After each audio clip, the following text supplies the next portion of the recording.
Hello. This is a kind of like a Cummins ECM follow-up video from that last one. I didn't put it in there as clickbait. It was just the topic at the time.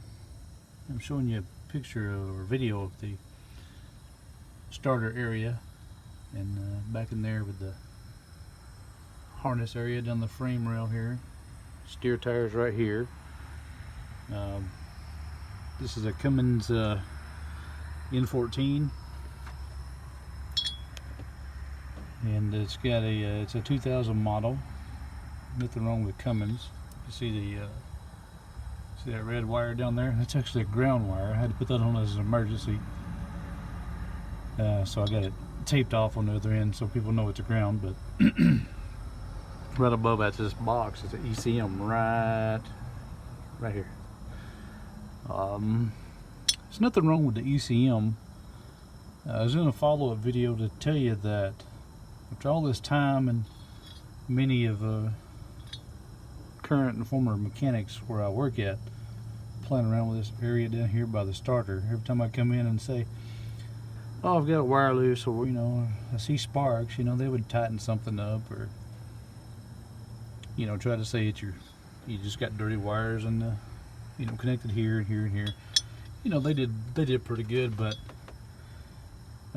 all glory to the Lord Jesus Christ. For I was plagued with this problem, going down the road, and over time something will start acting up again, and I could get down here and start messing around with wires, and you could see sparks coming, but I couldn't narrow it down because I just I don't have access to a shop, and the weather, and it just wasn't convenient for me to play around with that stuff. Too risky. I'd mess something up probably, or it'd take forever. It just wasn't convenient. But I was going down the road one day towards Texas, and I had a load on about 40-something thousand pounds, and I noticed my horsepower was not as good as it used to be. Like, I had an injector going out, but I didn't want to deal with it at the time. So it's going to get dark because I'm tired of standing over there. But going down the road, and you can see just smoke pouring out. And so I stop in Gainesville, Texas, and the smoke is pouring out the stack. You get a lot of sputtering and spitting and stuff like that. So next morning I figured, okay, I'm going to call somebody, have them get in here up under this area, by the starter, and really go to town and figure out what's going on. Maybe it's another wire. I suspected it was injector, but you just never know. Starving the pickup, the electrical part of the pickup to the injectors. You just don't know. Well, I won't say any derogatory remarks about the travel center that I called out to. I was very specific, get in here and fix this, but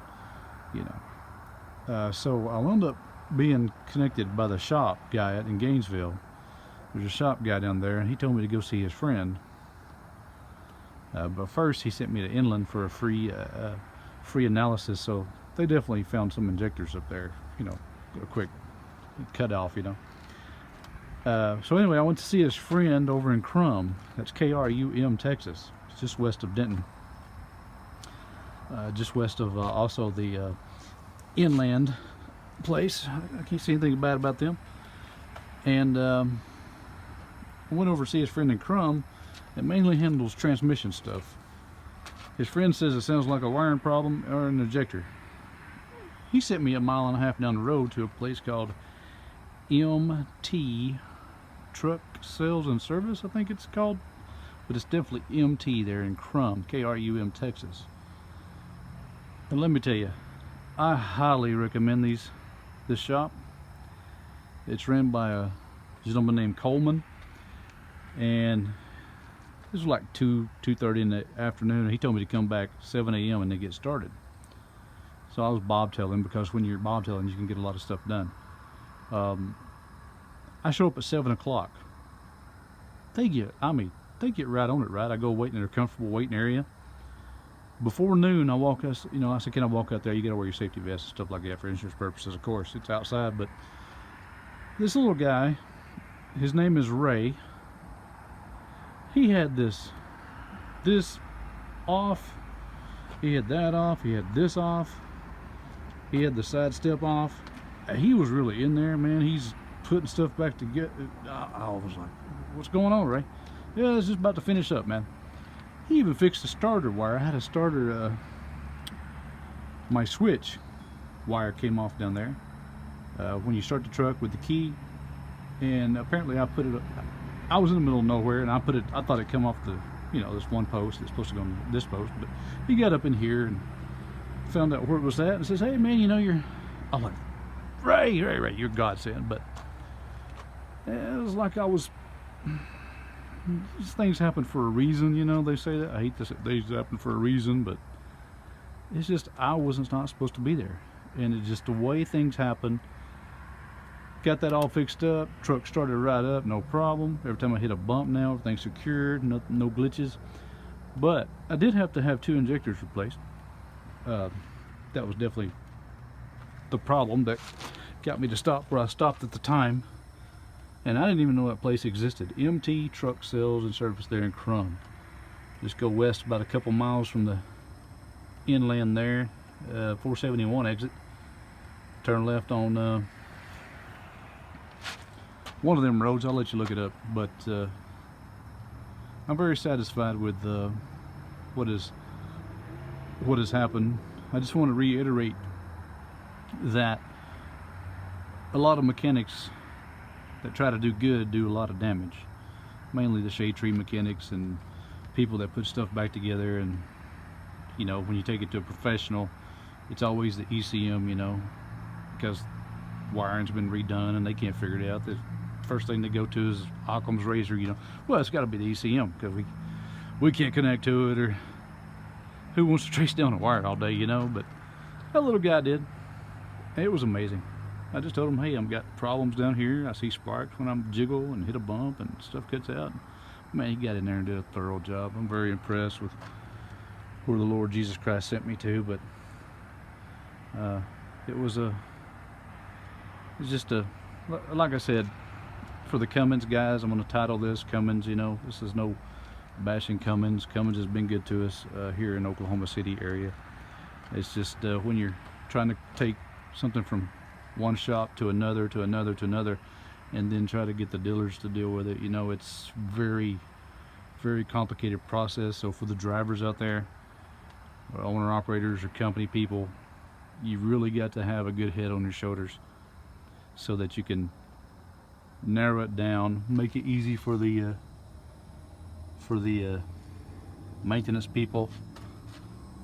And I think my oil pressure, you can tell I've got an oil leak. I'm getting that addressed here soon. It's coming from the front cover. That's still good. Got a front cover oil leak, so I'm gonna have that disassembled here shortly and see if it's cracked, need a cover, if it's a seal, you know. But yeah, just pay attention to your truck and know what it does when it's doing it, you know, and try to at least try, you know, that'll make it simpler for everybody. If you take it to a shop that knows everything and wants to shoo you away, you might have a problem if they don't listen, you know. If you come in and they say, oh yeah, your truck won't start, sometimes it's cutting out, yeah, it's got to be the fuel, it's got some bad fuel, just walk away, just get the heck out as soon as you can. I mean, just don't even deal with that crap. If they're always going to tell you it's your ECM, you know, things like that, just walk away until you can ponder things out, get some better results or information. And if you would, check out my next video on fuel filters. I'm going to say Cummins fuel filters. A little clickbait there, but it has nothing to do with Cummins really, I don't think. I just talked to one of their engineers, and we're going to get this figured out. Good night.